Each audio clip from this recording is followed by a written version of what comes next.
इस कहानी को अंत तक सुनिए, क्योंकि यह कहानी आपकी जिंदगी को बदलने वाली है। एक गांव में किसान रहता था जिसका नाम मोहन था, जो हमेशा मस्त रहता था। उसके चेहरे पर कभी किसी बात की उदासी नहीं होती और न वह कभी चिंतित दिखता। एक बार गांव में भयंकर तूफान आया। गांव के लोगों की सारी फसलें खराब हो गईं। गांव के सभी लोग बहुत चिंतित हो गए। सब अपनी फसलों को देखकर मायूस हो रहे थे। तब तक सबने देखा कि वो किसान अब भी बहुत खुश था। उसे कोई चिंता नहीं थी। गांव लोगों ने मोहन से पूछा, क्या बात है मोहन, तेरी सारी फसलें खराब हो गई, तुझे अभी भी चिंता नहीं है, तू इतना खुश कैसे है? उसने कहा, इसमें उदास होने वाली क्या बात है? उसने कहा, चिंता छोड़ दो भाई, हमेशा मस्त रहना सीखो, हंसते रहना सीखो। गांव वाले बोले, इसमें भला मस्त रहने जैसा क्या है? कैसे हम मस्त रह सकते हैं? हमारे तो नुकसान हो गया, फसलें खराब हो गईं, अब हम क्या खाएंगे, अपना जीविका कैसे चलाएंगे, और इसमें भला हम कैसे मस्त रहे? अब तू ही बता, क्या तुझे कभी किसी बात की चिंता नहीं होती? तू हमेशा खुश कैसे रह लेता है? उसने कहा, अरे भाई चिंता छोड़ो, मस्त रहना सीखो। उसने कहा, ठीक है, लेकिन मस्त रहने के पीछे वजह भी तो होनी चाहिए, हमें तो चिंताएं हो जाती है। उसने कहा, हर चीज की चिंता, जिम्मेदारियों को चिंता। हम बच्चे थोड़े हैं कि हमेशा खुश रहें। 15 साल के बाद उनको भी चिंताएं घेर लेती है। अब तो चिंता ही चिंता है। मेरे बच्चों को पढ़ाई की चिंता है, उनके करियर की चिंता है, उनके फ्यूचर की चिंता है।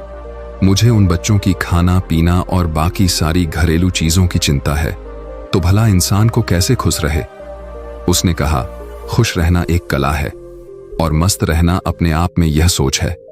गांव वालों ने बोला, तो क्या तुम हमें यह कला सिखा सकते हो कि हम भी हमेशा खुश और मस्त कैसे रह सकते हैं?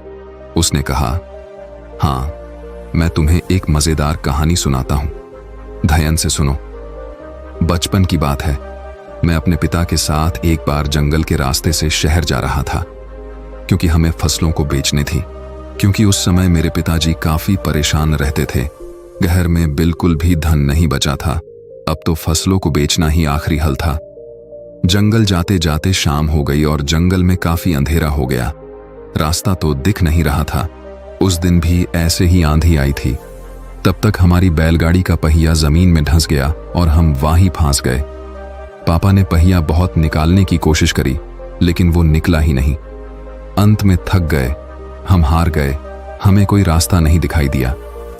अब हम भूख प्यास से परेशान होने लगे और हमें डर लगने लगा। मैंने पापा से कहा, पापा मुझे बहुत डर लग रहा है। पापा ने कहा, चिंता की कोई बात नहीं, मैं तेरे साथ हूं, तू क्यों चिंता कर रहा है? लेकिन उनके कहने से मुझे कोई असर नहीं हुआ और मैं डरने लगा, क्योंकि जंगल के बहुत आवाज आ रही थी और वो जंगल बहुत ही वीरान था। पापा ने कहा, डरते नहीं है? काफी प्रयास करने बाद हमने फैसला किया कि आज रात हम यहीं बिताएंगे। सुबह जैसी होती है फिर हम बैलगाड़ी को निकालने की कोशिश करेंगे, फिर देखते हैं क्या कैसे करना है। लेकिन बात सुबह की नहीं थी। बात यह थी कि आखिर अब रात को खाएंगे क्या, क्योंकि हमारे पास जितना भोजन था हमने रास्ते में खत्म कर दिया था। हम दोनों बैठकर कुछ सोच ही रहे थे, तभी एक कुटिया दिखाई दी जिसमें से प्रकाश की रोशनी आ रही थी। पापा ने बोला, तुम यहीं पे रुककर आराम करो, मैं अभी कुछ देखता हूं, शायद कोई मदद के लिए उपाय मिल जाए। पापा फिर चले गए और मैं वहीं पे बैठ के डर के मारे रोने लगा। काफी देर बाद पापा एक महात्मा के साथ आते हुए दिखाई देते हैं। वो महात्मा बड़े ही दिव्य दिख रहे थे। फिर हम तीनों ने मिलकर जोर लगाया और बैलगाड़ी का पहिया उस गड्ढे से बाहर निकाल दिया और हमारी बैलगाड़ी बाहर निकल गई। पापा ने उस महात्मा का धन्यवाद किया और हम लोग आगे चल पड़े। उस महात्मा ने हमें कुछ खाने को भी दिया था। मैंने पापा के हाथ में एक कागज देखा। मैंने पूछा, वो क्या है? लेकिन पापा ने उसके बारे में कुछ भी नहीं बताया। अब हम आगे बढ़ चले। पापा ने बताया नहीं कि महात्मा ने हाथों में क्या दिया था। मैंने उनसे फिर पूछा कि पापा हाथ में क्या है? उन्होंने बोला, कुछ नहीं है, ये तेरे काम की चीज नहीं है। धीरे धीरे काफी समय गुजर गया और हम निकल गए। काफी वक्त गुजर जाने के बाद मैंने पापा से पूछा, पापा उस पत्र में ऐसा क्या था कि जो आप मुझे बताते नहीं हो? तब पिताजी ने कहा, जब मैं इस दुनिया में नहीं रहूं तो मेरे मरने के बाद तुम उस पर्चे को खोलना, लेकिन एक बात और याद रखना, उस पर लिखी बातों को तुम जीवन भर याद रखना और कभी भी भूलना मत। उसने कहा, ठीक है पापा। अब काफी समय गुजर गया। गांव के लोगों ने मोहन से पूछा, वो सब तो ठीक है, लेकिन हमें चिंता क्यों ना हो? हमें तो चिंता होगी ना, हमारी फसलें खराब हो गई। मोहन ने कहा, क्या तुम फसलों को ठीक कर सकते हो? उसने कहा, नहीं। मोहन ने पूछा, क्या तुम दिन को रात बना सकते हो? उसने कहा, नहीं। उसने पूछा, क्या तुम हवाओं को रोक सकते हो? उन्होंने कहा, नहीं। उसने फिर पूछा, क्या तुम बारिश करवा सकते हो? सबने कहा, नहीं भाई नहीं, हम कुछ नहीं करवा सकते, हम भगवान नहीं है। तो उसने कहा, जब तुम्हारे हाथ में कुछ है ही नहीं तो तुम भला चिंता करके क्या पाओगे? सारे किसान सोच में पड़ गए कि यार बात तो सही कह रहा है, इसमें भला ज्यादा चिंता करके क्या होगा। तब मोहन ने कहा, जब हमारे हाथ में कुछ है नहीं तो फिर हम चिंता कर क्या करेंगे? इसीलिए मस्त रहना सीखो और मस्त रहने की आदत डालो, तभी तुम्हारे जीवन में खुशियां आएंगी। तब सब किसान ने कहा, लेकिन उस पत्र में ऐसा क्या लिखा था?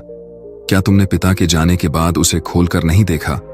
उसने कहा, हाँ, पिता के मरने के बाद मैं बहुत अनाथ हो गया था, कुछ भी अच्छा नहीं चल रहा था, मुझे कोई रास्ता नहीं दिख रहा था कि अब मैं क्या करूं, क्योंकि उस टाइम मेरे पास कोई रोजगार नहीं था और मुझे ये खेती काम इतने अच्छे से आता नहीं था।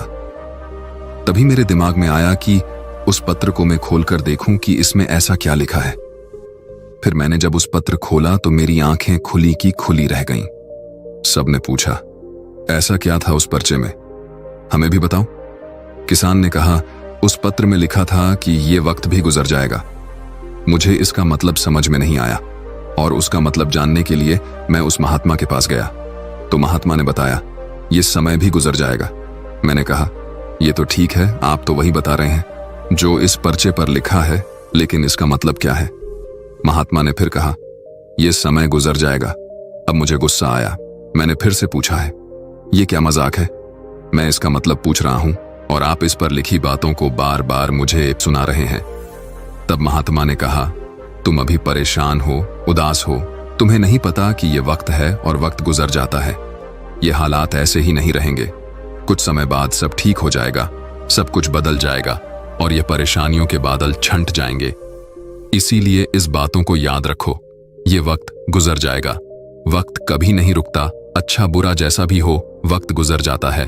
तुमको चिंता करने की कोई आवश्यकता नहीं है, तुम बस खुद को देखो, अपने हाथ को देखो और बस मेहनत करते रहो। धीरे धीरे वक्त जैसा भी हो, समय बदल जाता है। गौर से देखो, तुम्हारे हाथ में कुछ भी नहीं, तुम बेमतलब में फालतू की चिंताएं कर रहे हो, फालतू की मुश्किलों को और बड़ा बना रहे हो जो किसी भी तरह से हल नहीं होने वाली। वक्त अपने आप गुजर जाता है, इसीलिए जो तुम्हारे हाथ में है ही नहीं उससे भला चिंता करके क्या मिलने वाला है। इंसान को चाहिए कि वो सब्र रखें हर वक्त में, हर परिस्थिति में, क्योंकि जिसके पास सब्र नहीं वो कभी भी चैन से जीवन जी ही नहीं सकता। चैन से जीवन जीने के लिए इंसान के अंदर सब्र का होना जरूरी है और सब्र तभी आता है जब इंसान इस बात को याद रखेगा कि वक्त गुजर जाएगा। तब से मेरी जिंदगी बदल गई और मैं इस बातों को जीवन भर के लिए याद करके रख लिया। अब जो कुछ भी होता है मैं चिंता नहीं करता, बस मेहनत करता रहता हूं, कोशिश करता हूं चीजों को ठीक कर सको। लेकिन जो मेरे हाथ में है ही नहीं मैं उसको चिंता करके भला क्या करूं। इसीलिए मैं अब मस्त रहता हूं और लोगों से यही कहता हूं कि मस्त रहो, ज्यादा चिंता मत करो और ज्यादा सोचो मत। जीवन चल रहा है, जीवन गुजर रहा है और जीवन गुजर जाएगा।